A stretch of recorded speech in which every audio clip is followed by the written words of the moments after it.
propose que l'on commence, ce webinaire sur, le transfert de la compétence eau et assainissement. Alors par contre, je ne vois plus, le support. Je ne sais pas ce qui se passe. Est-ce que vous voyez le support, vous? Je n'ai non, il y a un problème. Charles-Marie. Je vais donc recharger le support. Je ne sais pas ce qui s'est passé.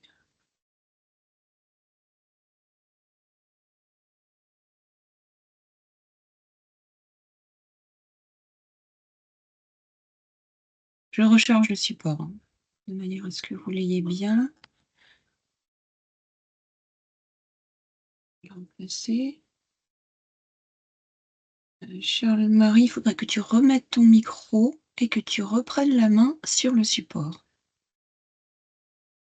Je ne sais pas si tu m'entends? Alors, je t'entends, j'ai remis le Ça y est. micro. Est-ce que je vais remettre la caméra aussi. Voilà. Tu peux juste me confirmer si tu vois des changements de slide? Oui, c'est parfait. C'est parfait, très bien, merci. Voilà. Alors excusez-nous, hein, pour ce petit souci technique. Bienvenue à toutes et à tous sur, à ce nouveau webinaire organisé par, Rural Consult sur le transfert de la compétence, eau et assainissement d'un point de vue juridique. Je vous signale que ce webinaire est enregistré et que nous vous, communiquerons le lien pour le replay si vous le souhaitez. Simplement, en petite introduction, vous dire 2 mots sur le service Rural Consult. Donc moi, je suis Catherine Donou, je suis juriste en charge de ce service. Ce service est un service de renseignement juridique et financier qui est mis à la disposition gratuitement, des communes de moins de 5 000 habitants et des intercommunalités de moins de 50 000 habitants. Alors nous répondons à toutes les questions que vous pouvez vous poser sur la gestion de vos collectivités, du lundi au vendredi de 9 h à 19 h. Donc n'hésitez pas à solliciter le service, dès que vous avez une question, juridique ou financière. Et si vous voulez en savoir plus sur le service, nous vous mettons les liens à la fin du support qui vous a été transmis. Donc voilà, n'hésitez pas à aller regarder, heu l'offre de Rural Consult sur la plateforme, enfin sur le site de la Banque des Territoires. Voilà, je ne fais pas plus long. Charles-Marie, je te passe la parole et je vous souhaite à tous et à toutes un très bon webinaire et vous avez la possibilité de poser vos questions dans le chat et nous y répondrons à la fin de chaque partie. Bonne réunion à toutes et à tous. Je te remercie Catherine pour cette introduction. Donc aujourd'hui, nous allons voir la question de Judithia, la animation compétence Alors attendez, et c'est quoi ça?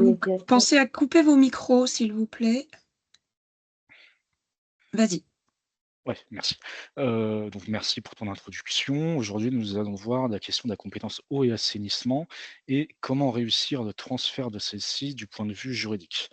Donc en premier lieu, je vais vous présenter les différentes parties de ce webinaire et les points que nous allons aborder.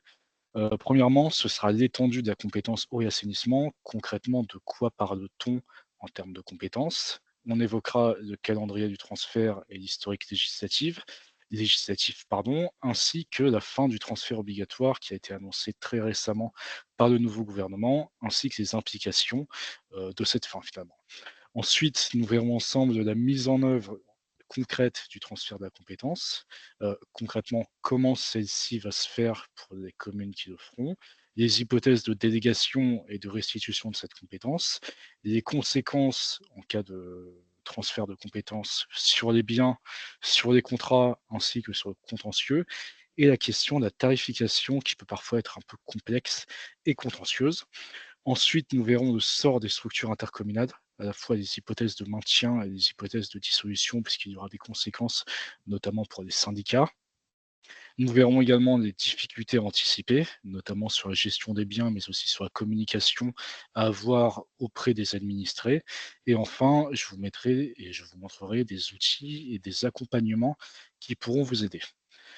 Donc, premièrement, étendue de la compétence eau et assainissement. Je vais d'abord vous montrer le calendrier de transfert et l'historique législatif avec les réformes successives que l'on détaillera un peu plus ensuite. Donc, en premier lieu, il y a eu la loi NOTRe du 7 août 2015. Celle-ci a d'abord institué le transfert obligatoire de la compétence au 1er janvier 2020 et il s'agissait ici des communautés de communes et des communautés d'agglomération. Cette loi a été complétée en 2018 par la loi du 3 août et ici, il s'agissait de la possibilité pour certaines communautés de communes ici de reporter le transfert au 1er janvier 2026 et ce et seulement si au moins pardon, si au moins 25 des communes membres de l'EPCI représentaient au moins 20 de la population du territoire, heu il fallait une décision de leur part.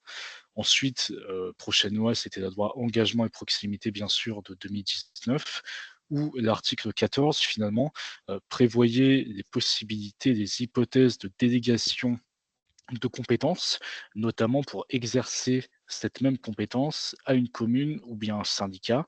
Et ici, cela incluait en totalité, dans son entièreté, le périmètre de la communauté de communes.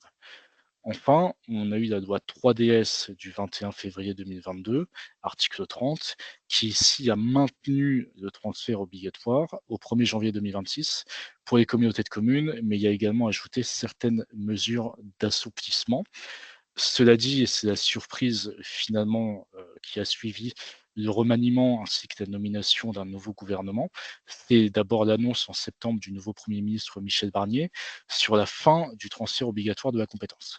Donc concrètement, au stade actuel, à l'heure où je vous parle, on a une proposition de loi qui a été adoptée par le Sénat le 17 octobre 2024 et qui a été déposée à l'Assemblée nationale le 29 octobre, dernier et qui prévoit la fin du transfert obligatoire de la compétence eau et assainissement.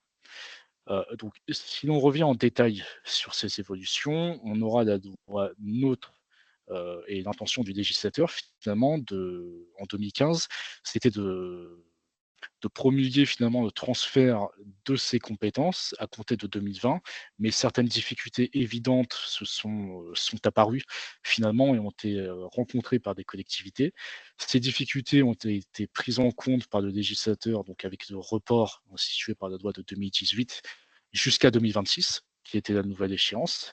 Et ensuite, la loi 3DS a maintenu initialement ce transfert obligatoire avec certaines, voilà, précautions, avec certains assouplissements.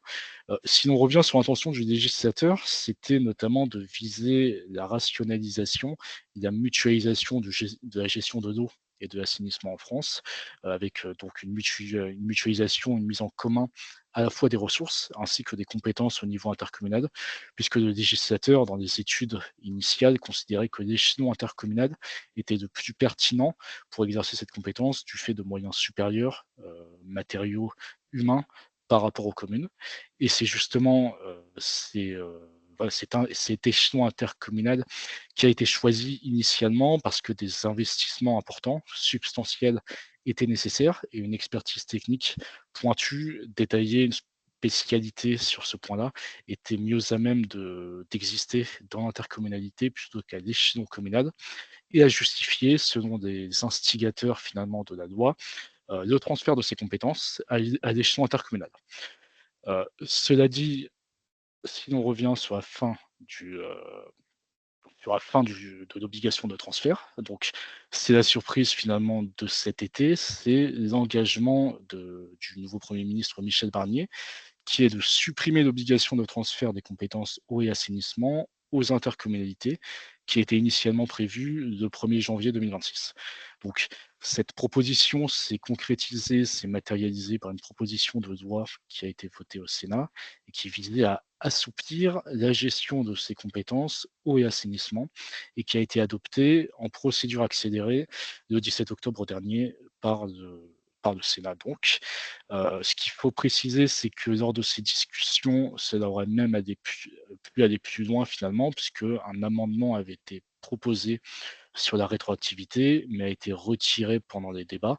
Donc il faut retenir finalement que le texte adopté ne prévoit pas de retour en arrière pour les transferts de compétences déjà réalisés. Si vous êtes concerné et que dans votre commune, il y a déjà eu un transfert de compétences, concrètement, on ne revient pas en arrière. Cette proposition de loi qui va sûrement, très probablement être adoptée, Elle indique que les communes qui n'ont pas activé la minorité de blocage, pour reporter les transferts de compétences, eh bien, elles ne pourront pas récupérer ces compétences, ou tout du moins pas pleinement. Il y aura toujours les hypothèses de délégation que l'on verra ensuite. Donc cette suppression de l'obligation de transfert, elle a également des conséquences importantes pour l'organisation de la gestion de l'eau et de l'assainissement à l'échelle intercommunale que l'on va voir tout de suite. Ici, on a donc les conséquences de cette proposition, de loi et les implications. Ce qu'il faut savoir, c'est qu'en termes statistiques, il y a un rapport très intéressant de intercommunalité.fr qui indique que le transfert des compétences en matière d'eau potable et d'assainissement, vers des intercommunalités, au 1er janvier 2026, de toute façon était très partiel. On voit ici qu'il y a 48 des intercommunalités qui exercent déjà la compétence eau potable et 56 qui exercent la compétence assainissement. Donc, pour une partie, on n'est même pas à 50 finalement. En termes statistiques, sur le nombre total d'intercommunalités, on a 540 intercommunalités sur les 1 254 qui existent actuellement, qui ont pris en charge ces 2 compétences, selon les dernières données de l'intercommunalité, en sachant que c'est un rapport de 2022 qui a pu avoir d'autres ajouts depuis, mais même là, finalement, voilà, on est sur un nombre, qui est, en deçà des 50. Donc, la conséquence de celle-ci et notamment des raisons, du nouveau gouvernement de mettre fin à ce transfert obligatoire, c'est le fait notamment que les communes ont elles-mêmes choisi de repousser ce transfert, parce qu'elles ont pu notamment participer des études préparatoires, heu, voilà, qui font qu'elles n'ont pas transféré ces compétences et ont souhaité conserver leur autonomie en la matière en décalant au maximum le transfert initialement prévu au 1er janvier 2026. De plus, le gouvernement a également, s'est rangé du côté de l'amendement d'un rapporteur qui introduisait un article, supplémentaire et qui, celui-ci, prévoyait la création d'une réunion annuelle de la commission départementale, pardon, de coopération intercommunale, alias CDCI, qui est dédiée à l'organisation des compétences liées à l'eau. Donc concrètement, c'est une nouvelle institution, c'est une nouvelle commission finalement qui discutera des modalités, d'action de la compétence avec des rapports qui seront communicables. Maintenant, je vais vous présenter, la carte, de la France métropolitaine par rapport aux implications de la suppression du transfert obligatoire. C'est un document, encore une fois, qui est tiré de intercommunalité.fr et de son rapport et ici, vous pouvez voir, heu, notamment, ce qu'il en est au niveau des transferts de compétences. Donc on peut voir le côté éparse finalement au centre de la France, le fait que ce soit finalement, plutôt centralisé à l'ouest de la France avec voilà, une cession, quelque chose qui est scindé et qui montre finalement des irrégularités et des inégalités, au rapport de enfin, par rapport à ce transfert de compétences qui n'ont pas été faits et on voit bien les distinctions territoriales, les spécificités pardon, géographiques finalement. Donc ensuite, si, heu, là, on va maintenant parler du contenu de la compétence eau et assainissement. C'est-à-dire de quoi parle-t-on? On a vu l'historique législatif du transfert. Parlons maintenant de ce que contient cette compétence. Donc c'est d'abord défini finalement dans le code général des collectivités territoriales par le législateur. On parle ici de l'article L pardon 22, 24-8 du CGCT. Donc la compétence eau et assainissement, c'est scindé en 2 comme son nom l'indique. Il y a à la fois, la partie eau finalement qui comporte la gestion de l'eau potable. Dans la gestion de l'eau potable, on aura la distribution d'eau potable. On aura également l'accès à l'eau potable et la réalisation d'un diagnostic territorial, que l'on verra plus en détail ensuite. Sur la partie assainissement, on a la gestion de l'assainissement collectif et non collectif et on aura également l'imperméabilisation et la gestion des eaux pluviales selon la nature de l'intercommunalité. Ce qui nous amène à la au détail, pardon, sur la partie eau de la compétence.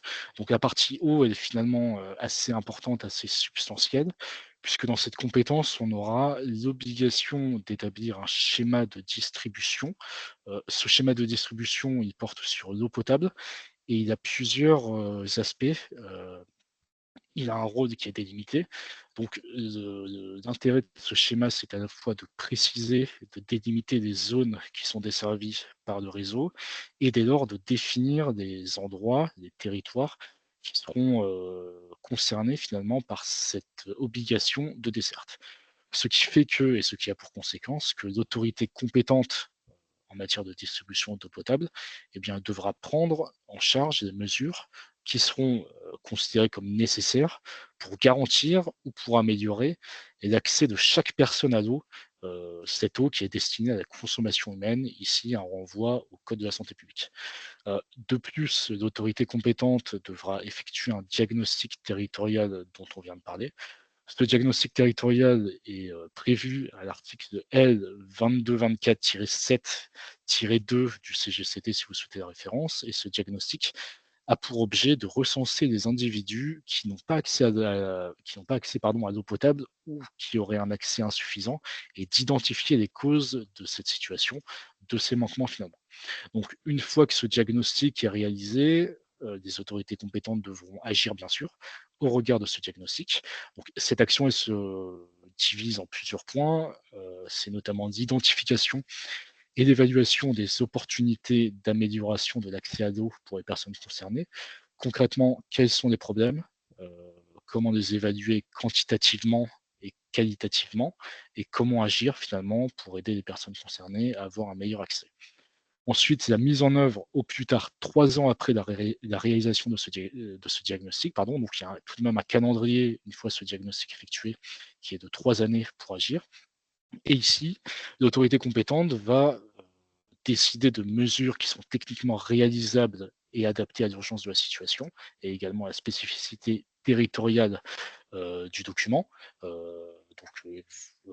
Voilà, est-ce qu'il y a des difficultés géographiques? Est-ce qu'on est sur le littoral? Est-ce qu'on est en montagne? Ça, il faudra l'adapter, bien sûr, à la situation géographique du diagnostic, en sachant que l'objectif sera toujours de garantir un accès dit universel à l'eau potable, y compris pour les populations en situation de vulnérabilité économique, environnementale ou sociale. Donc on a cet aspect finalement social des populations, comment pourrait-on dire? Peut-être défavorisées, vulnérables finalement, dont l'autorité compétente doit faire particulièrement attention pour, justement, aider, par rapport à cette compétence eau, cette partie eau de la compétence eau et assainissement. Heu, la mise en œuvre n'est pas suffisante en elle-même puisque de plus, il faut informer ces personnes des possibilités de raccordement au réseau de distribution ou d'accès, ainsi qu'à des alternatives d'approvisionnement en eau potable. Donc une fois que des décisions ont été choisies, une fois que ces décisions sont mises en œuvre, il faut également bien sûr informer les administrés, avoir une communication proactive et leur indiquer quelles sont leurs possibilités finalement, leur indiquer que voilà, il y a des possibilités de raccordement désormais ou il y a des alternatives, qui sont mises en place pour pouvoir les aider. Et enfin, en termes de possibilités, on a l'installation et l'entretien de fontaines d'eau potable et d'équipements, qui sont définis dans ce même schéma de distribution afin de permettre un accès à l'eau potable. Donc là, voilà, ce sera une partie de travaux pour l'autorité compétente qui devra mettre en place, si ce n'est pas déjà fait, ou améliorer si, le besoin en est ressenti, ces équipements pour permettre justement une meilleure application de la partie eau de la compétence eau et assainissement. Une fois la partie eau, on a bien sûr ensuite la partie assainissement qui nous amène à la prochaine, slide. Ici, les communes ou les établissements, de publics de coopération, donc les EPCI, vont définir au regard du CGCT, on parle ici de l'article L 2224-10 du CGCT, à la fois les zones d'assainissement collectif, mais également les zones d'assainissement non collectif. Et en partant de cette délimitation, l'autorité compétente, finalement, va regarder quelles sont les mesures qui nécessitent de limiter l'imperméabilisation des sols. Donc concrètement, et c'est ce qu'indique l'article 2224-8, il faudra contrôler les eaux pluviales et le ruissellement et également mettre en place, construire si nécessaire, des implications pour collecter stocker et traiter ces eaux en cas de risque de pollution.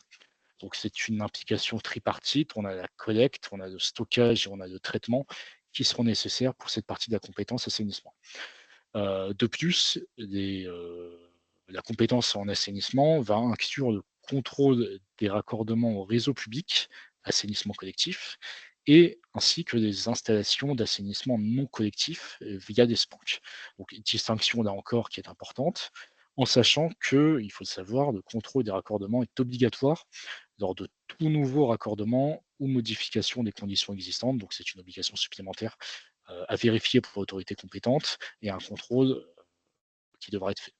Heu, Afférent à cette obligation, on aura également un document de conformité qui est valable de 10 ans et qui devra être remis à l'intéressé à l'issue du contrôle, voilà, qui fera office de preuve et de formalisation de ce contrôle. À ce sujet, je vous rapproche d'une note qui est très bien faite et très complète de la DGCL sur l'eau et l'assainissement que vous avez en lien. Donc, si vous tapez eau et assainissement sur un moteur de recherche, vous aurez en premier résultat le ministère des collectivités locales avec un document qui est assez complet, qui pourra répondre encore plus précisément à vos interrogations. Cela nous amène maintenant à un cas spécifique assez complexe qui est la gestion des eaux pluviales.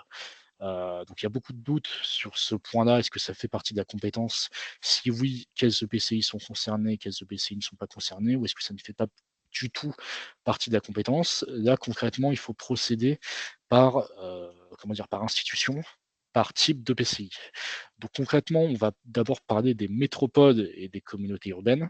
Ici, le cas spécifique, c'est que la gestion des eaux pluviales urbaines, autrement appelées GPU, est incluse dans la compétence obligatoire eau et assainissement. Donc on le retrouve au CGCT avec la formulation suivante, l'expression qui est la suivante, assainissement des eaux usées et gestion des eaux pluviales urbaines, conformément, encore une fois, à un renvoi à l'article L 22-26-1 du CGCT. Voilà pour les métropoles et communautés urbaines. Donc, ce qu'il faut retenir, c'est que la gestion des eaux pluviales est incluse obligatoirement dans les compétences ou assainissement. On a ensuite une nuance pour les communautés d'agglomération, puisque ici, depuis le 1er janvier 2020, la gestion des eaux pluviales urbaines est une compétence obligatoire, mais qui est distincte de celle de l'eau et de l'assainissement. Donc concrètement, les conséquences vont beau être les mêmes, la gestion est obligatoire. En termes juridiques, ce sont deux compétences distinctes, donc c'est quelque chose à spécifier, notamment dans les implications budgétaires finalement ou de fonctionnement administratif de la collectivité. Et ensuite, spécificité pour les communautés de communes, qui en intéresseront ici, c'est le fait que la gestion des eaux pluviales urbaines, ici, ne sont ni une compétence obligatoire, concrètement, ça ne fait pas partie, à la différence des communautés d'agglomération, des métropoles ou des communautés urbaines, d'une obligation, mais que concrètement, celles qui exercent cette compétence dans le cadre d'une compétence, assainissement et souhaitent la maintenir devront ou ont peut-être déjà fait la demande aux communes pour finalement, opérer ce transfert, exercer cette compétence à titre facultatif, à titre optionnel. Donc concrètement, ce qu'il faudrait vraiment, retenir de ce point-là qui est assez important, c'est la distinction entre PCI, métropole et communauté urbaine obligatoire et la gestion des eaux pluviales fait partie de la même compétence que l'eau et l'assainissement. Communauté d'agglomération, c'est également obligatoire, mais c'est une compétence distincte. Et pour les communautés de communes, ce n'est pas obligatoire, c'est donc bien sûr une compétence distincte, mais ça peut, dans certains cas, être également exercé par la communauté de communes, sous réserve bien sûr de l'accord des communes concernées. Donc maintenant, passons aux exclusions explicites de la compétence eau et assainissement. Concrètement, ce qui n'est pas prévu et ce qui n'est pas concerné par un possible transfert. Ici, on aura le CGCT encore une fois qui va indiquer que ce qu'il en est en matière de défense extérieure contre l'incendie, défini aux articles L 2225-1 et L 2225-2 du CGCT, concrètement, cette défense extérieure et incendie, elle n'est pas incluse dans la compétence eau et assainissement. C'est une compétence qui est complètement distincte et donc l'objet de cette compétence, bien sûr, c'est alimenter en eau des services d'incendie et de secours, mais celle-ci relève de l'autorité du maire pardon, donc de l'autorité du maire qui, ressort donc de la commune au regard de l'article, si vous souhaitez la référence, L 2213-32. De plus, autre compétence à écarter et à ne pas confondre avec l'eau et l'assainissement ici, c'est la création, je cite: «La création, l'aménagement et la gestion des points d'eau nécessaires à l'alimentation en eau des services d'incendie et de secours». Donc là, c'est une compétence qui peut être transférée à d'EPCI par la commune, en sachant que pour les métropoles, c'est automatique et obligatoire. Mais là encore, on ne parle pas en tant que tel de la compétence eau et assainissement. Donc s'il y a transfert, ce ne sera pas inclus dedans, finalement. Euh, donc on a donc vu ces exclusions finalement. Et on aura un point qui est également important, ce sont les pouvoirs de police, de devenir finalement des pouvoirs de police dans l'hypothèse d'un transfert de vos compétences. Donc là, on va passer un peu plus de temps sur cette partie puisque c'est un peu plus technique et ça a des, conséquences finalement assez importantes. Donc on aura ce qui sera transféré au titre de la compétence, donc des pouvoirs de la collectivité actuellement compétente qui seront transférés à la collectivité nouvellement compétente. Cela se sera transféré totalement. Donc ici, on aura d'abord, la possibilité, le droit d'adopter un règlement de service, c'est transféré avec la compétence. La possibilité également, pardon, d'adopter un arrêté de service sur le fondement du pouvoir réglementaire de l'autorité compétente. Donc je vous mets vous avez en référence les jurisprudences puisque certains points sont législatifs, d'autres jurisprudentiels, mais également la délivrance et le retrait des autorisations de déversement d'affluents non domestiques. Donc là, c'est un peu plus technique, un peu plus spécifique. Mais si la compétence est transférée à l'EPCI, eh bien l'EPCI pourra agir au titre de ses pouvoirs de police et prendre ces types de décisions. Ensuite, on aura également des pouvoirs de police administrative qui sont rattachés à cette compétence et qui sont éventuellement, hypothétiquement, transférés au président d'intercommunalité. Ici, on parle des pouvoirs de police spéciaux qui sont définis à l'article L 5211-9-2 du CGCT. Donc concrètement, ces pouvoirs de police peuvent être transférés, mais ne le sont pas forcément. Ici, on retrouvera notamment l'édiction d'arrêtés en vue d'assurer la protection de la santé publique. Donc, c'est un renvoi au code de la santé publique. On aura également la délivrance de délégations, de dérogations, pardon, pour les raccordements au réseau public de collecte. Là encore, un renvoi au code de la santé publique. Donc ici, ça peut être transféré à l'EPCI, mais ce n'est pas forcément le cas. Et si c'est transféré, on parle donc dans le contenu substantiel de la compétence, de l'édiction d'arrêtés, protection de la santé publique et dérogation au raccordement de réseau public de collecte.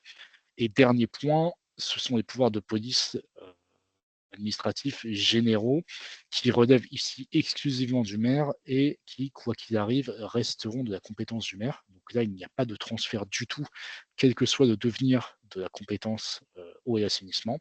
Concrètement, ici, on parle de la salubrité, donc pouvoir de sécurité et de salubrité de la police municipale. Salubrité à la fois des ruisseaux, mais également des rivières, des étangs, des mairies ou des cours d'eau. On parle également de la possibilité et parfois du devoir, en cas d'urgence, d'ordonner les mesures dites nécessaires pour assurer l'assainissement, voilà, des mares communales, dès lors que celles-ci, sont un danger pour la salubrité publique et nécessitent l'intervention de la commune et des pouvoirs de police du maire. De plus, on aura également, la possibilité de prescrire aux propriétaires de mares ou de fosses à eau stagnantes finalement, l'obligation de prendre les mesures qui seront nécessaires pour faire cesser les causes d'insalubrité, de danger à la salubrité publique. Donc voilà de quoi ressortent ces types de compétences. Donc voilà, ce qu'il faut encore une fois, retenir ici et ce qui est important, c'est qu'on a 3 types de compétences et qui sont obligatoirement transférées lorsque la compétence est transférée, celles qui sont éventuellement transférées, de manière facultative et celles qui ne le sont pas du tout, quoi qu'il arrive. Donc je termine ici la première question, la première partie et si vous avez des questions, je vous invite à les poser, le temps de passer à la seconde partie. Pour l'instant, il y a pas de questions, donc je pense que tu peux continuer et D'accord, s'il y a des questions sur cette première partie, on pourra y revenir tout à l'heure. très bien. Donc je poursuis. Seconde partie, mise en œuvre concrète et implication du transfert de la compétence.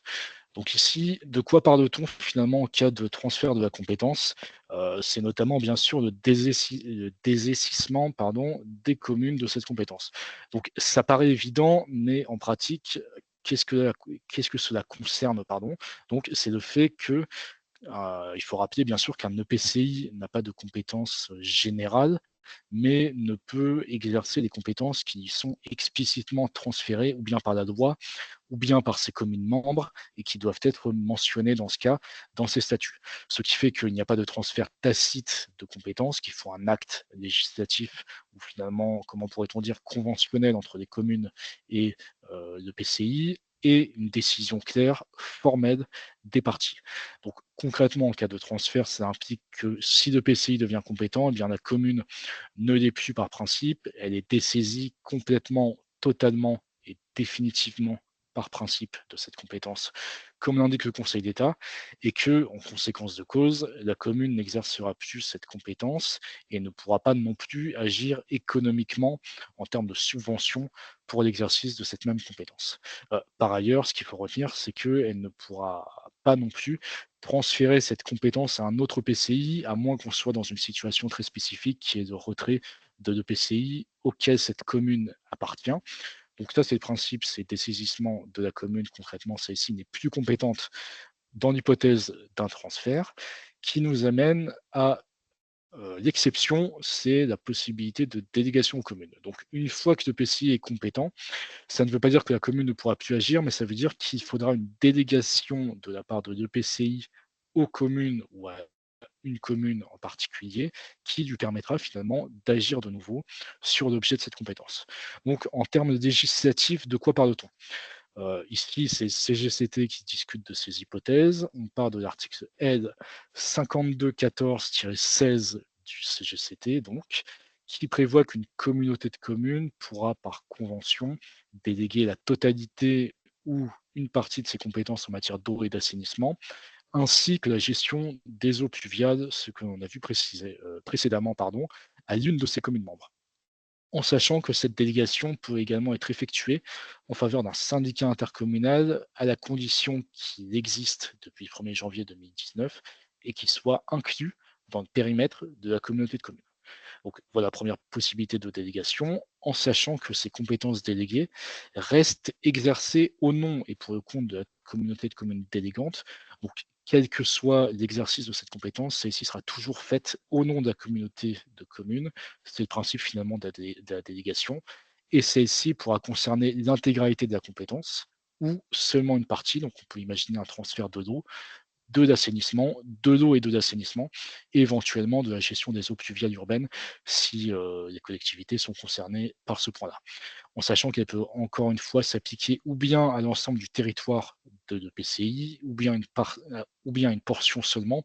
Donc on peut envisager une sorte de séparation territoriale où une commune serait concernée par le transfert de la délégation, alors que pour le reste, ça fonctionnerait de manière habituelle avec l'EPCI qui agirait de manière classique. En sachant toutefois qu'il y a une précision et la doctrine ministérielle qui indique que cette flexibilité ne doit pas permettre et avoir pour objet de contourner les principes du transfert obligatoire des compétences. Concrètement, ça veut dire qu'il faut une sorte de motivation à ces délégations, une raison propre pour ne pas finalement avoir pour objet de rendre nul le transfert obligatoire des compétences. Et donc la délégation doit être motivée, bien sûr, et avoir un réel intérêt pratique, logistique et économique, bien sûr. Euh, Ensuite, dans la convention de délégation, si celle-ci est précisée, il faut indiquer que cette convention doit préciser plusieurs éléments essentiels, obligatoires. La durée de la délégation, elle doit être déterminée, par exemple 1 an, 2 ans. Elle peut être renouvelable, ainsi que les modalités d'exécution de la délégation. Donc, on aura des objectifs qualitatifs et concrets de services rendus, concrètement sur quoi porte exactement le transfert, la délégation, pardon, de la compétence, ce qu'il en est de la pérennité des infrastructures, les moyens humains et financiers alloués, donc concrètement des agents, ainsi que des, voilà, des moyens économiques, et également les modalités de contrôle qui seraient exercées par la communauté de communes délégante avec, par exemple, des rapports obligatoires, qui seraient envoyés à la communauté de communes, pardon, pour indiquer comment est gérée qualitativement, cette délégation finalement. De plus, il faut, retenir que la communauté de communes délégante, même dans l'hypothèse d'une délégation, eh bien, elle reste l'unique, la seule autorité compétente pour fixer les tarifs de l'eau. Donc même dans l'hypothèse d'une délégation, ce sera toujours la communauté de communes qui va préciser et décider de la tarification. Ça nous amène à une autre, conséquence finalement qui est importante en cas de transfert, c'est le transfert de biens. Donc le transfert de compétences a plusieurs, conséquences, l'une qui est importante, c'est le transfert de biens, encore une fois fixé à plusieurs articles du Code général des collectivités territoriales et ces articles prévoient que le transfert de compétences va entraîner de plein droit, donc automatiquement, un transfert des biens, équipements et services publics nécessaires à l'exercice de cette même compétence, ainsi que l'ensemble des droits et obligations qui sont attachés pardon, à la date du transfert. Donc concrètement, qu'est-ce que cela veut dire? Ça veut dire que le transfert de compétences va entraîner automatiquement l'application d'un régime de mise à disposition des biens. Donc les biens sont mis à disposition de l'EPCI, des biens qui soient meubles ou immeubles d'ailleurs, il n'y a pas de différence sur ce point, et qui seront utilisés au moment du transfert pour l'exercice de la compétence transférée. Donc concrètement, si bien une utilité pour l'exercice de la compétence, il sera mis à disposition, mais à nuancer, puisque cette mise à disposition n'implique pas de transfert de propriété. Donc le bien est mis à disposition, mais la propriété reste, heu, celle initiale. Ce n'est pas une vente en tant que telle ou une donation, c'est une mise à disposition. Cette mise à disposition va impliquer une transmission des droits et obligations qui sont associés à ces biens. Concrètement, qu'est-ce que cela veut dire? Donc la propriété des biens ne change pas, le propriétaire reste le même, mais le bénéficiaire de la mise à disposition sera responsable de la gestion sans acquérir toutefois de droits réels sur ceux-ci. Concrètement, il ne pourra pas vendre, ses biens. Cela, implique également, comme l'indique le CGCT, que le bénéficiaire va assumer l'ensemble des obligations du propriétaire des biens mis à disposition. Concrètement, il pourra gérer ses biens, il pourra également autoriser leur occupation éventuellement, percevoir des produits, le cas échéant des loyers, mais également et agir en justice en cas de problème au nom du propriétaire, notamment en cas de dommages, et il devra également réaliser les travaux d'entretien qui seront nécessaires pour garantir le bon état de ces biens. Donc, premier point et conséquence, transfert des biens. On a également le transfert des contrats qui est un élément important. Transfert des contrats, concrètement, qu'est-ce que c'est? C'est un mécanisme automatique également qui fait que les droits et obligations attachés à la compétence sont également transférés à la collectivité bénéficiaire de cette même compétence et du transfert. Donc, tout comme les biens, les contrats qui ont été conclus pour l'exécution de la compétence et qui ne sont pas arrivés à leur échéance, eh bien, ils seront transférés à la collectivité nouvellement bénéficiaire de la compétence. Donc concrètement, ça implique bien sûr les marchés publics et les délégations de services publics, mais pas que. Et l'entité qui recevra la compétence va donc devenir partie prenante au contrat, qui prend la place de la collectivité cédante. Donc concrètement, pour un exemple très concret, si vous avez un marché public avec une commune et une entreprise, si la compétence est transférée, eh bien, nouvelle partie, c'est le PCI qui est partie prenante à ce marché public avec toujours la même entreprise. Et il faudra un avenant pour prévenir finalement le titulaire de ce transfert de compétences, mais normalement, rien ne change et les prestations continuent de s'effectuer telles que prévues, à moins que des nécessités ou que des modifications soient absolument nécessaires sur ce point. Donc, substitution au contrat en cours par la personne nouvellement compétente. Donc, on a à la fois des contrats en cours, mais pas que. On a également des procédures de passation de marché public. Concrètement, si la collectivité cédante a entamé une procédure et que la compétence est transférée, eh bien, celle-ci n'est plus compétente pour mener à bien cette compétence. Donc, concrètement, elle perd la possibilité de signer le contrat en tant que tel et c'est au nouveau pouvoir adjudicateur d'adapter la la procédure finalement et de reprendre la main sur celle-ci dans l'hypothèse où il n'y a pas de mise, de modification substantielle du marché et que celui-ci peut se poursuivre tel qu'il avait été prévu initialement. Donc on a le transfert des biens, on a le transfert des contrats et on a également le transfert du contentieux, voilà, qui est assez, parfois problématique, pour, des, collectivités concernées. Donc ici, lorsqu'il y a un transfert de compétences, c'est ce qui est lorsque l'EPCI hérite d'une compétence, il va assumer de plein droit les responsabilités qui sont associées à celle-ci. Concrètement, c'est la gestion du contentieux qui pourrait intervenir après le transfert de la compétence. Donc qu'est-ce que cela, concerne finalement? On a le CGCT qui indique que le transfert de compétences va entraîner, comme on l'a vu, les biens, les contrats, mais également les obligations liées à ces biens et à ces contrats. Donc, s'il y a un contentieux en cours, c'est-à-dire que l'EPCI, en plus d'être dorénavant compétent sur les biens et sur les droits qui sont associés à la compétence transférée, eh bien, il est également responsable des contentieux qui sont postérieurs à la date du transfert. Donc concrètement, si, en pratique, si plusieurs compétences sont concernées, par contre, la responsabilité peut être partagée entre 2 PCI et la commune. Par exemple, exemple d'une scission entre la compétence eau et assainissement, on peut envisager une responsabilité partagée. Par contre, bien sûr, les contentieux qui sont nés avant le transfert de la compétence ne sont pas transférés à 2 PCI. Donc ça, c'est quelque chose à prendre en compte également. Transfert des biens, transfert des contrats et transfert du contentieux à prendre en compte. Ensuite, on a également un point qui est toujours contentieux pour le coup, c'est l'harmonisation tarifaire.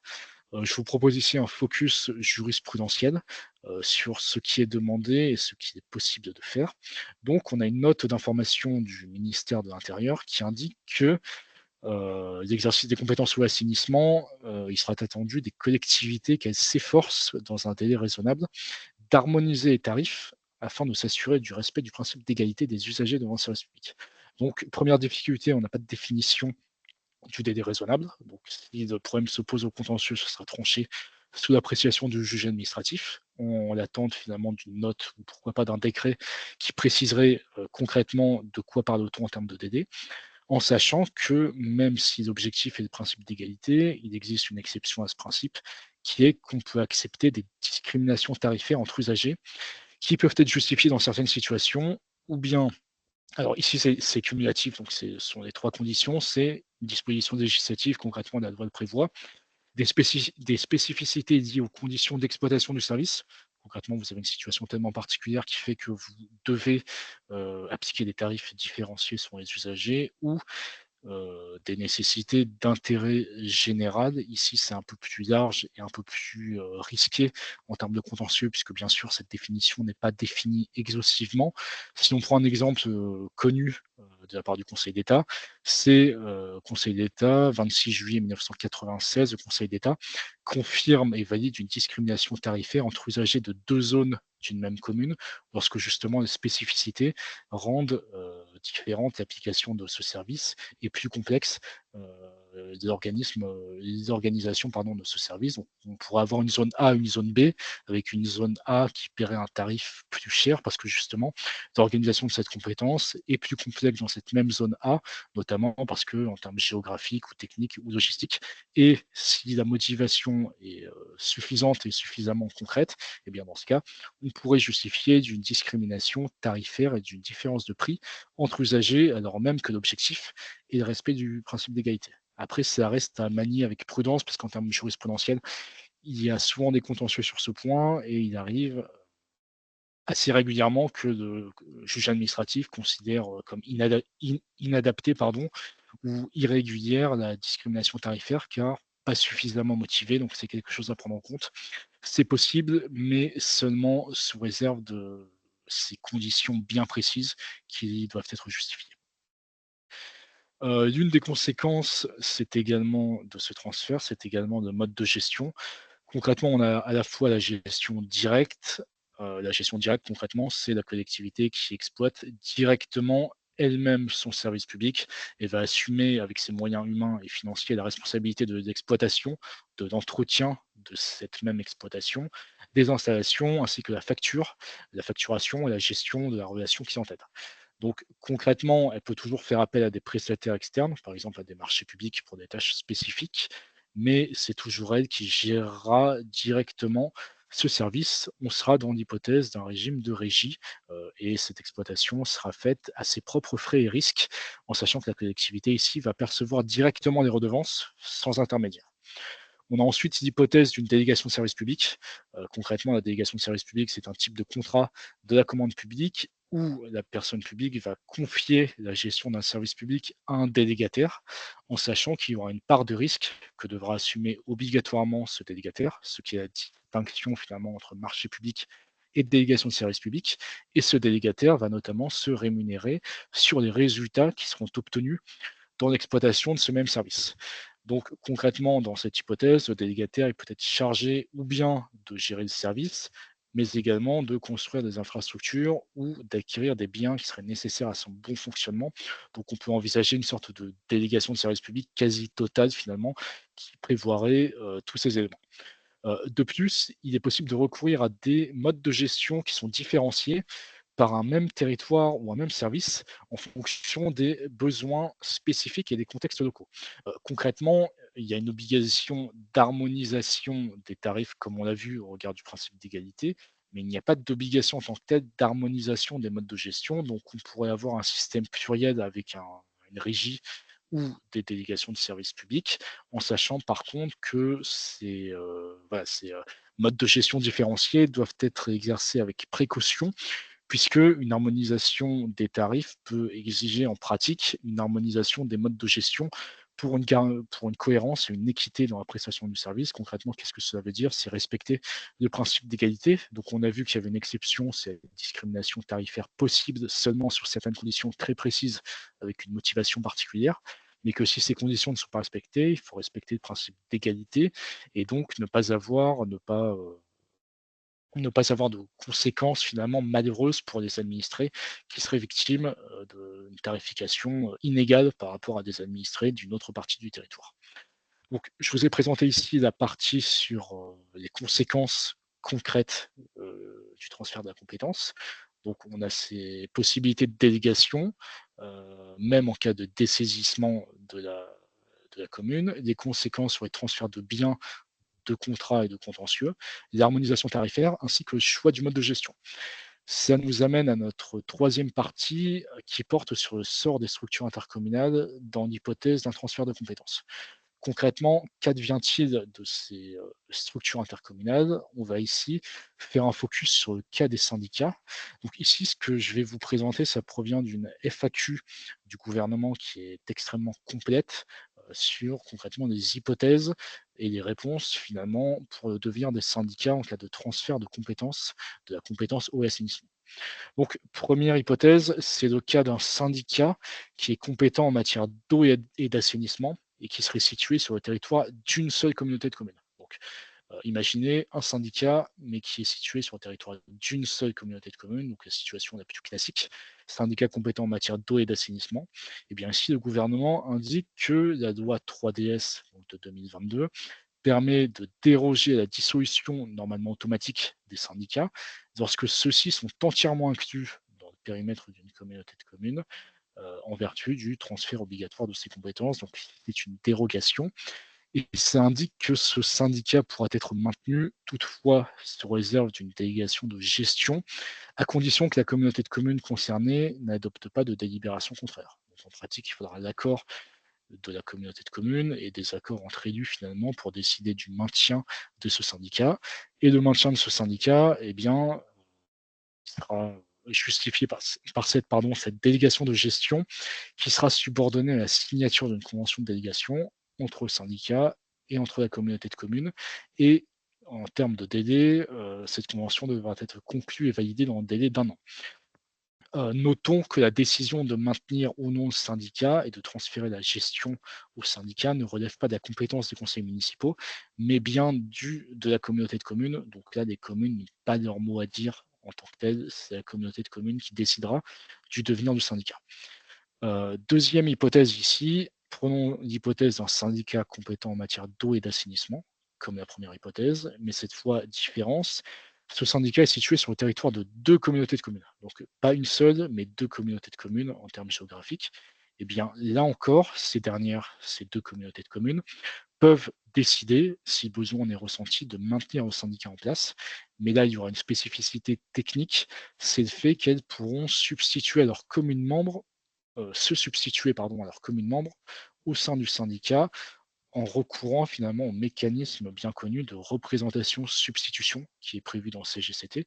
Donc concrètement et en pratique, le syndicat va continuer d'exercer ses compétences, mais va se transformer en syndicat mixte fermé et les communautés de communes feront partie de ce syndicat mixte fermé finalement, qui sera désormais compétent.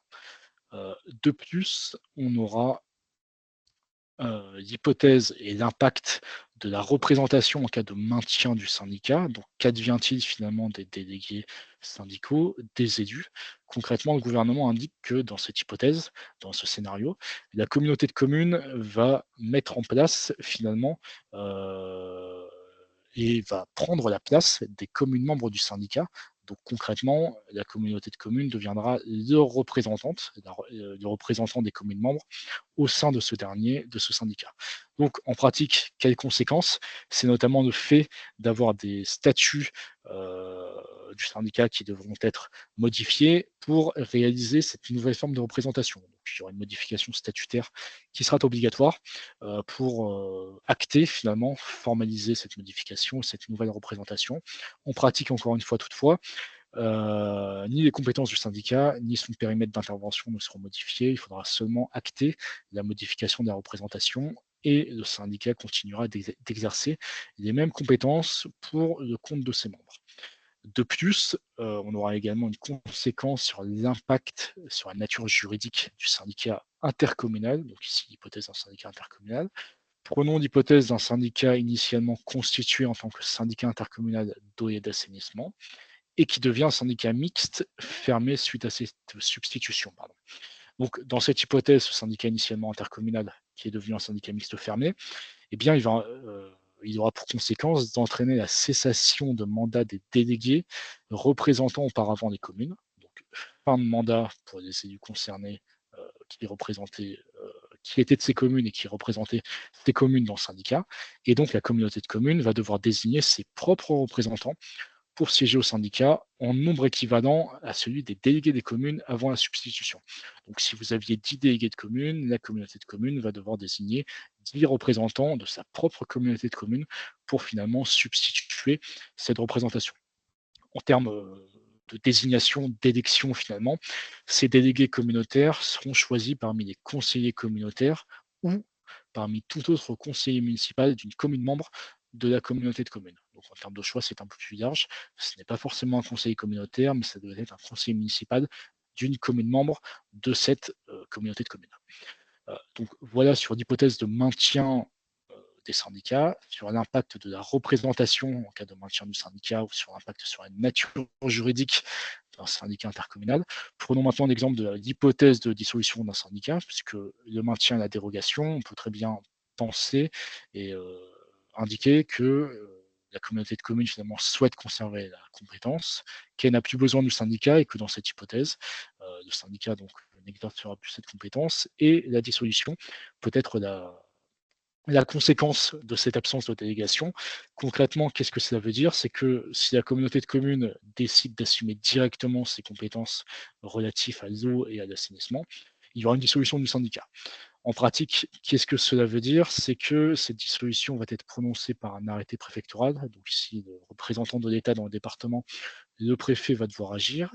Et en termes de conséquences, notamment financières, on aura des actifs et les passifs du syndicat, ainsi que les conséquences humaines de personnel qui seront transférées à la communauté de communes sans intervention des communes membres. Donc à la fois actifs et passifs, ainsi que les ressources humaines, finalement, il y aura un transfert à la communauté de communes pour l'exercice de cette même compétence.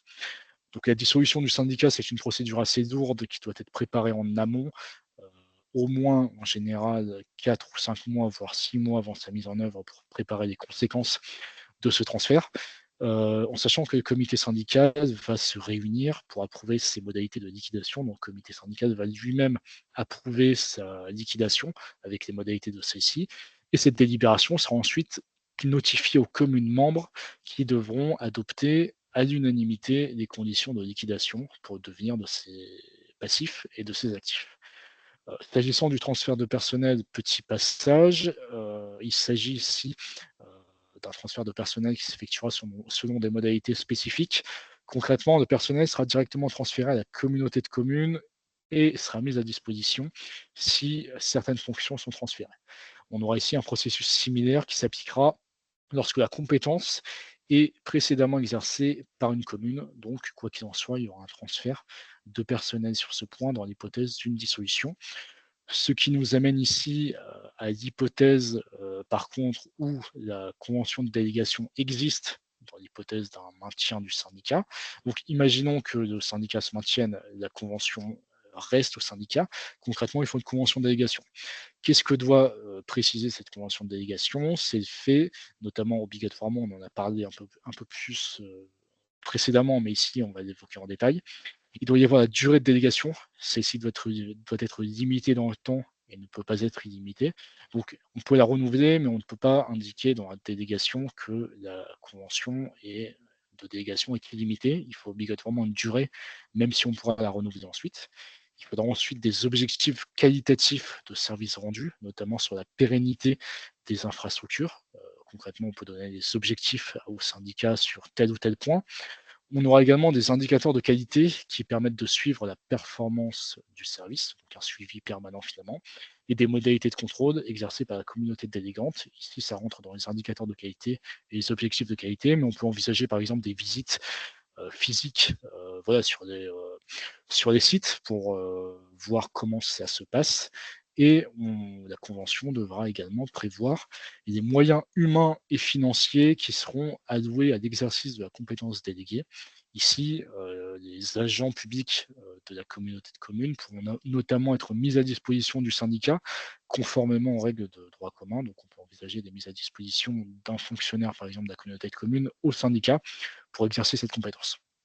Donc, comme on a vu, la convention de délégation doit spécifier une durée déterminée, même si elle peut être renouvelée, en sachant qu'il y aura des indicateurs de suivi qui seront définis pour chaque objectif et les parties s'entendront à la fois sur leur nombre et sur leur contenu.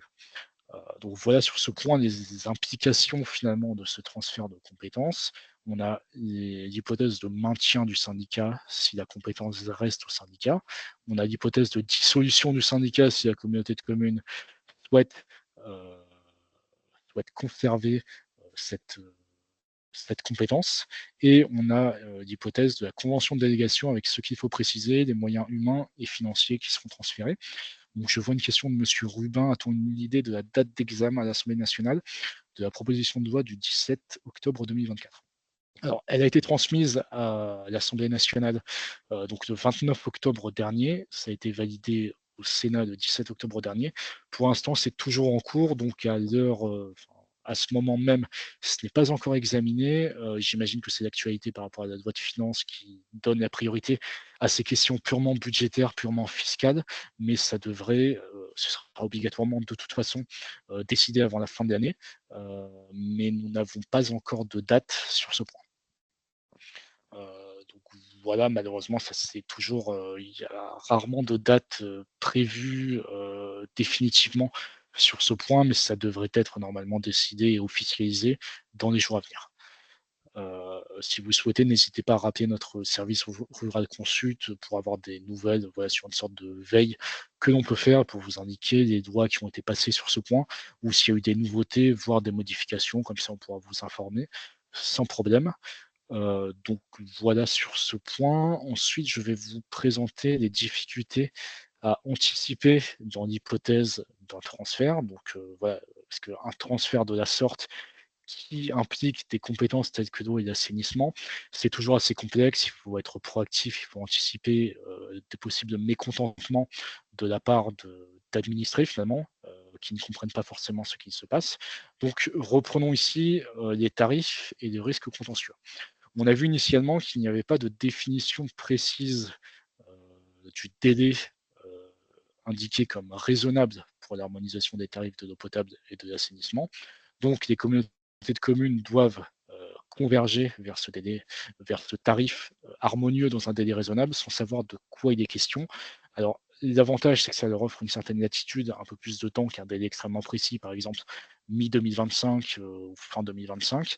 Le désavantage, c'est qu'il y a un certain flou finalement, puisque ce type de formulation délai raisonnable, c'est décidé jurisprudentiellement, ce qui implique une certaine insécurité juridique, sur ce point. Donc, délai raisonnable, c'est un concept flexible, adaptable. L'objectif de ce délai raisonnable et l'intention du législateur, finalement, parce que c'est volontaire, c'est de concilier le principe d'égalité, donc converger vers cette harmonisation tarifaire, tout en permettant des ajustements progressifs et donner un peu plus de temps aux collectivités. Donc, en principe, ce principe d'égalité sera une obligation pour les collectivités. On a vu d'exceptions sur la discrimination tarifaire, mais le principe, c'est bien cette égalité devant les charges publiques pour les usagers dans des situations juridiques similaires, même si des dérogations peuvent être envisagées lorsque des différences objectives et substantielles existent entre les catégories d'usagers. Donc, cette précision est essentielle puisque la discrimination tarifaire pourra être opérée en cas de différences objectives et substantielles entre les catégories d'usagers, et elle est importante puisque les usagers sont de plus en plus vigilants, de plus en plus attentifs à l'égard des tarifs appliqués. Et en cas de, par exemple, de différence avec un voisin ou quelqu'un qui serait dans une autre partie de la commune, eh bien, des questions vont se poser de la part de ces administrés, voire un contentieux. Donc, il faudra fournir des explications sur la présence de différences tarifaires et justifier ces différences tarifaires. Donc, en pratique, je vais vous proposer ici des exemples de différenciation tarifaire qui ont pu être autorisées ou interdites par le juge administratif. Donc, prenons le premier exemple que l'on a vu précédemment, c'est établissement d'une tarification différenciée sur un même territoire dont une partie se caractérise par une vocation touristique plus marquée qui engendre d'importantes fluctuations de population. Donc c'est l'arrêt Narbonne. Concrètement, si des communes touristiques, par exemple sur le littoral ou en montagne, ou une zone particulièrement fréquentée et une zone qui le serait moins, et que des difficultés logistiques interviennent puisque la zone fréquentée nécessite plus de moyens humains, logistiques, matériels et financiers, on pourrait envisager un tarif qui serait plus important pour les administrés de cette partie par rapport à la partie finalement où il est plus simple, où il est plus facile d'opérer. Donc c'est, c'est admis dans la jurisprudence. En pratique, il faut toujours faire attention. Il faut toujours pouvoir justifier ces modifications, mais c'est admis par le principe.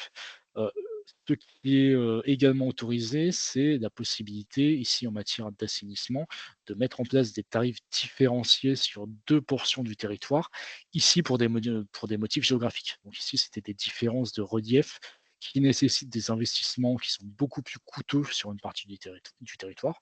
Donc si par exemple l'un de vous est dans une situation où son territoire géographique est très distinct selon l'endroit où l'on est, par exemple montagneux, par exemple littoral, même des zones d'inondation finalement, et qu'il y a des difficultés pratiques pour intervenir, eh bien on pourrait admettre des divergences tarifaires sur ce point, du fait justement des difficultés à intervenir et à mettre en place ces équipements. De plus, ce qui a pu être autorisé, c'est la fixation de tarifs différents sur un même territoire et qui sont autorisés, notamment parce qu'il y a des cycles d'investissement et un historique différent sur le réseau d'assainissement. Donc concrètement, imaginons un territoire géographique coupé en 2 où, on aurait, une partie où les installations sont déjà complètes, mises en œuvre, effectives et en marche, et une autre où il n'y a presque rien finalement, il faut tout, recommencer, passer des marchés publics, installer, mettre en œuvre, et bien on pourrait assumer une différenciation tarifaire. Donc voilà sur ce point. Et enfin, on a une hypothèse où c'est interdit, concrètement, c'est interdiction, ici c'est jurisprudentiel, d'instituer une différenciation tarifaire qui serait justifiée par un critère tenant au caractère principal ou secondaire de la résidence. Donc on a vu que des motifs géographiques étaient possibles pour des difficultés logistiques, mais ce qui n'est pas possible, c'est d'indiquer un administré, parce que c'est sa résidence secondaire et pas principale, qui devra payer plus que pour quelqu'un dont c'est la résidence principale. Ça, c'est interdit. Je vois une question de monsieur Hervé Lefebvre. Alors je vais la dire. En mai 2024, notre communauté de communes a délibéré en faveur de l'adhésion à la compétence facultative assainissement du syndicat départemental eau assainissement à partir du 1er janvier 2026, a validé le transfert de compétences assainissement actuellement géré par les communes suite au projet de loi du 17 octobre 2024. Les communes peuvent-elles revenir sur la décision de la communauté de communes? Si oui, comment? Je vous remercie. Donc dans cette hypothèse, alors donc ce seraient les communes qui voudraient revenir sur la décision de la communauté de communes. Normalement, il n'y aura pas de possibilité pour les communes de décider puisque la partie prenante, c'est la communauté de communes ainsi que le syndicat. Donc en tant que tel, seule la communauté de communes pourrait revenir sur ce transfert de délégation au syndicat, mais les communes n'auront pas de pouvoir sur ce point-là. Elles pourront seulement inciter par des discussions entre élus, de la communauté de communes à changer d'avis éventuellement, mais en tant que tel, il n'y aura pas de vote, il n'y aura pas de décision d'assemblée délibérante pour, modifier cette décision prise par la communauté de communes, pour laquelle elle a délibéré en mai 2024. Donc concrètement, on peut revenir sur la décision, mais seulement la communauté de communes peut le faire. Si vous souhaitez plus de précision, je vous invite à appeler notre service si votre situation est un peu plus spécifique. Mais de ces éléments, je ne vois pas ce qu'il est possible de faire, en tout cas pour les communes. Donc j'en étais à la différenciation tarifaire. Ici, il y aura également des précautions à prendre sur le transfert des biens. Donc on a vu que l'une des conséquences importantes sur, le transfert de la compétence, c'était le transfert des biens. Donc concrètement, comment est-ce que ça va se passer et quelles précautions faut-il prendre? Donc la mise à disposition des biens est officialisée par un procès-verbal qui est rédigé de manière contradictoire entre les représentants de la collectivité précédente, précédemment compétente, et celle de la collectivité nouvellement bénéficiaire de la compétence. Donc concrètement, on va indiquer la nature du bien, l'état des biens, c'est une sorte d'état des lieux finalement en cas de dommages finalement et d'éventuels contentieux, ainsi que l'évaluation nécessaire pour leur remise en état. Concrètement, comment est-ce qu'on évaluera leur remise en état, au moment d'une remise en état.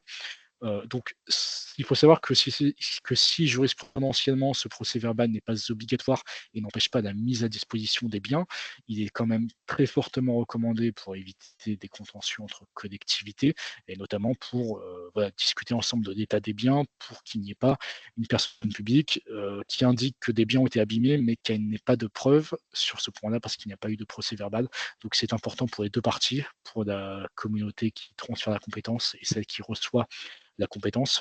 Donc, pas de procès-verbal, ce sont des complications pratiques, voire contentieuses, ce qui fait que c'est vivement conseillé de le rédiger. De plus et difficulté à anticiper en cas de transfert de biens, c'est que si la collectivité assume l'ensemble des obligations liées aux biens, elle en assumera les charges d'investissement et de fonctionnement qui y sont attachées, mais elle ne dispose d'aucun droit réel, comme on l'a vu précédemment, puisqu'elle n'est pas propriétaire en tant que telle. Donc elle ne peut pas aliéner de biens, elle ne peut pas le vendre, conformément finalement au régime de protection du domaine public. Donc il n'y a pas de droit réel sur ces constructions qui pourraient, être édifiées sur ce bien, puisque ces droits finalement sont interdits sur le domaine public en pratique, tel qu'il est précisé jurisprudentiellement. Donc voilà ces précautions à prendre sur le transfert des biens. Je vois ensuite une question de monsieur Philippe Allier: «Un bien non conforme à la réglementation peut-il être refusé par la communauté de communes, pardon, qui récupère la compétence?» Alors c'est une hypothèse intéressante puisque dans le procès-verbal, si on constate ou si la commune, indique clairement qu'il y a un bien qui a été utilisé et qui était non conforme, il peut tout à fait être refusé par la communauté de communes, puisque même si théoriquement il est censé être utilisé heu, pour l'exercice de la compétence, s'il n'est pas conforme, on engagerait la responsabilité, de l'autorité actuellement compétente, donc ce sera un risque juridique. Donc ou bien on le refuse complètement parce que le bien est non conforme et qu'on ne pourra pas le remettre en état, ou bien on l'accepte finalement sous forme de réserve, en indiquant que ce bien pour être utilisé devra être remis en conformité suite à des travaux, suite à des actions spécifiques. Donc 2 hypothèses, ou bien refus complet parce que le bien est tellement, non conforme finalement qu'il ne pourra plus servir à grand chose, ou bien on le prend, il sera mis à disposition, mais dans ce cas, il faudra des travaux pour le remettre en état et pour que la réglementation soit respectée en termes de responsabilité et d'assurance finalement pour éviter d'engager la responsabilité de la collectivité. Donc voilà sur ce point, je vous en prie, et on aura finalement l'importance de la communication. Ici, c'est vraiment par rapport aux usagers, donc importance de la communication, qu'est-ce que c'est? C'est l'anticipation des préoccupations des usagers, concrètement une communication proactive, même avant un transfert hypothétique, indiquer qu'un transfert va se faire. Ça peut se faire sur le site internet de la collectivité, par des brochures, par des réunions publiques. Leur indiquer ensuite les explications de ce processus de transfert et les implications. Donc, qui sera de nouveau responsable? Comment se fera la facturation? Quels seront les nouveaux interlocuteurs? À qui faudra-t-il s'adresser pour des questions pratiques, pour des questions financières, sur ce point? À indiquer des interlocuteurs finalement précis, des personnes physiques qui peuvent être, faire office de référent. Et les outils pour la communication avec les usagers, ça peut être, comme on l'a vu, des réunions publiques, des brochures ou des dépliants, le site internet de la collectivité, les réseaux sociaux de la collectivité si elles sont utilisées, des campagnes par mail ou SMS finalement pour éviter toute incompréhension des usagers qui ne comprendraient pas finalement pourquoi aller à la mairie ne suffit plus et pourquoi il faut aller au siège de l'intercommunalité ou à pied de l'intercommunalité plutôt que la mairie, puisqu'ils n'ont pas forcément suivi les évolutions législatives, finalement, anticiper, être proactif et éviter tout mécontentement des usagers pour qu'il y ait une meilleure compréhension de leur part. Donc, voilà, importance de la communication, ce qui nous amène également à la possibilité de communiquer des documents, donc encore une fois, communication proactive. Ici, il faut savoir que selon la CADA, Commission d'accès aux documents administratifs, certains documents sont communicables en cas de demande d'un administré, mais on peut également les communiquer tout simplement, même sans qu'il y ait eu de demande préalable, par exemple sur le site internet de la collectivité. Par exemple, le règlement de service. Ce règlement de service, il pourra être communiqué à des administrés, puisque ce règlement définit, en fonction des spécificités locales, à la fois les prestations offertes par le service, les obligations de l'exploitant, des abonnés, des usagers et des propriétaires, donc des possibles sanctions, et avoir ce règlement de service en amont, l'avoir envoyé, l'avoir transmis finalement, ça pourrait éviter certains mécontentements, puisque les usagers finalement auront ce document sous les yeux avant le transfert de la compétence et pourront savoir ce qu'il en est, ce qu'il y a eu des modifications sur ce point, quels sont les interlocuteurs, quelles sont les possibles sanctions et les possibles contrôles. On aura également comme document de rapport annuel sur le prix et la qualité du service public d'eau potable et d'assainissement, qui est un document qu'on pourra transmettre une fois définitivement acté. Donc ce rapport, c'est un document qui est important, qui permet de rendre compte aux usagers des tarifs, de la qualité du service fourni durant l'année écoulée. Donc concrètement, ça permet d'être plus transparent sur la qualité du service, sur le fonctionnement du service et sur le fonctionnement de cette compétence, pour que les administrés aient accès à tout ce qui est afférent à l'eau et l'assainissement finalement, en sachant que ce rapport doit être présenté à l'organe délibérant de la collectivité avant d'être destiné à l'information des usagers, donc il faut un vote de la collectivité pour que celui-ci soit définitif et soit transféré. Donc voilà pour la partie finalement sur les possibles difficultés de transfert de compétences. Donc on a la question de l'harmonisation tarifaire qui est peut-être la plus sensible et la plus propice au contentieux. On a le transfert des biens, l'importance du procès verbal pour éviter tout contentieux avec la collectivité qui transfère la compétence ou celle qui a la compétence. L'importance de la communication finalement pour éviter tout quiproquo avec les administrés et pour qu'ils soient au courant de la situation et d'un transfert à venir et la communication de ces documents. Ce qui nous amène maintenant aux outils et accompagnements en guise de conclusion de ce webinaire. Donc, je vous invite notamment à regarder, si vous le souhaitez, si ça vous intéresse, sur YouTube, la chaîne intitulée, je cite, «Les webinaires ingénierie territoriale».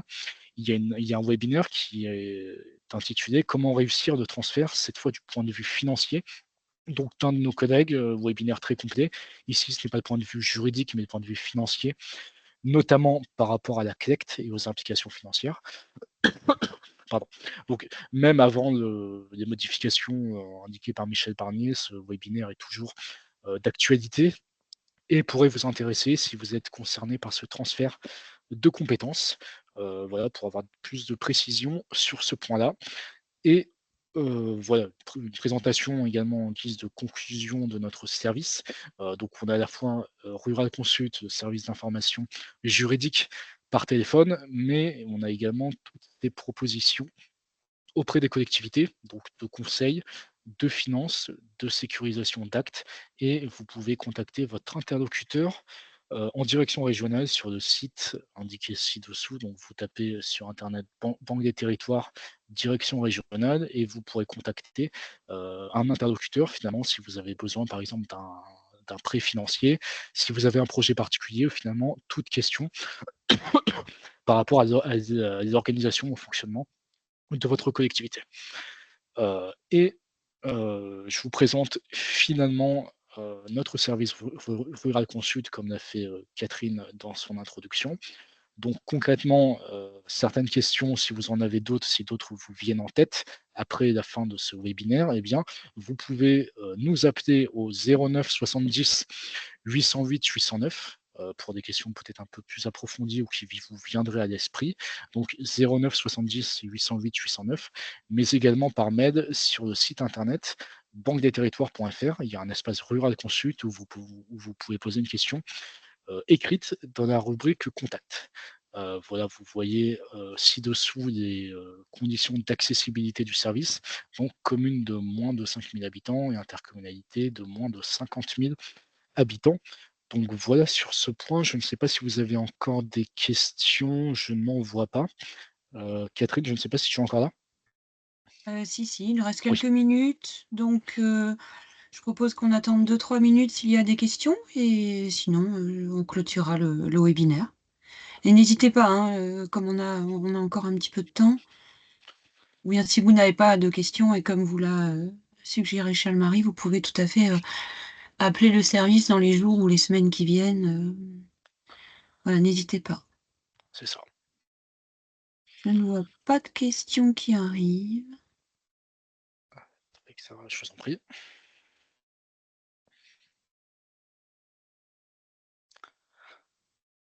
On va encore prendre 1 ou 2 minutes. Je vous en prie.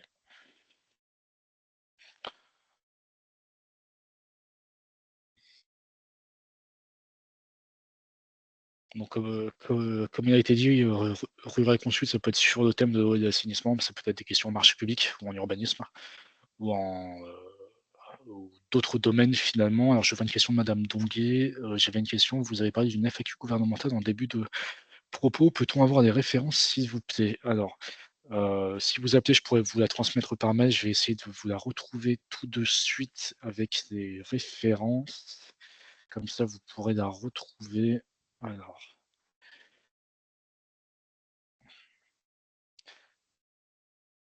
je vais vous la retrouver, devenir dissolution.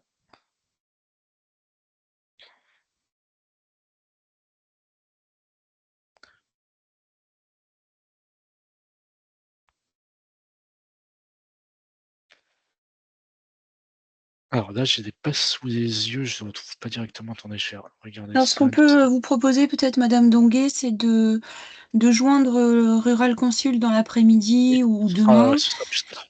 et vous dites que vous avez participé au webinaire, sur le transfert de la compétence afin qu'on puisse vous donner, les Alors références. alors je viens de le retrouver à l'instant, donc n'hésitez pas à appeler aussi, mais je viens de le retrouver à l'instant. C'est un document qui est intitulé «Questions-réponses sur le transfert des compétences eau et assainissement». Questions-réponses sur le transfert des compétences eau et assainissement. Est-ce C'est un que tu document peux de la préfecture du éventuellement Loiret. mettre le lien dans le chat? Ah oui, bah, ça va être encore plus simple, je vais le mettre et normalement vous le voyez. Voilà, Merci beaucoup. voilà, c'est encore plus simple. Bah, écoutez, comme il n'y a plus de questions, je vous propose qu'on clôture, ce webinaire. Voilà, donc n'hésitez pas, dans les jours à venir ou semaines à venir à utiliser le service Rural Consult et n'hésitez pas également à transmettre, le numéro de téléphone à vos collègues dans d'autres services C'est ça. puisque, je vous le disais tout à l'heure, notre service répond à toutes les questions que vous pouvez, vous poser dans la gestion quotidienne de vos collectivités, à l'exception de tout ce qui touche aux ressources humaines, puisque là, vos collectivités cotisent à des centres de gestion et donc nous ne souhaitons pas rentrer en concurrence avec eux. Mais sur tous les autres sujets, que ce soit les marchés publics, l'état civil, le budget, le fonctionnement du conseil municipal ou du fonctionnement communautaire et cetera, nous répondons, voilà, à toutes vos questions et je ne crois pas l'avoir évoqué, mais lorsque vous appelez le service de renseignement juridique, la réponse est immédiate, donc vous avez quelqu'un en ligne, un juriste ou un financier en ligne. La réponse est immédiate ou sous 48 heures, maximum si, la question demande un peu plus d'approfondissement en termes de recherche. Voilà et ben, écoutez, merci à tous pour, votre participation. Merci, Merci à Charles-Marie pour cette présentation et bonne, fin de journée à toutes et à tous et n'hésitez pas à vous inscrire à nos prochains webinaires. Merci, au revoir. merci à tous, bonne journée, au revoir.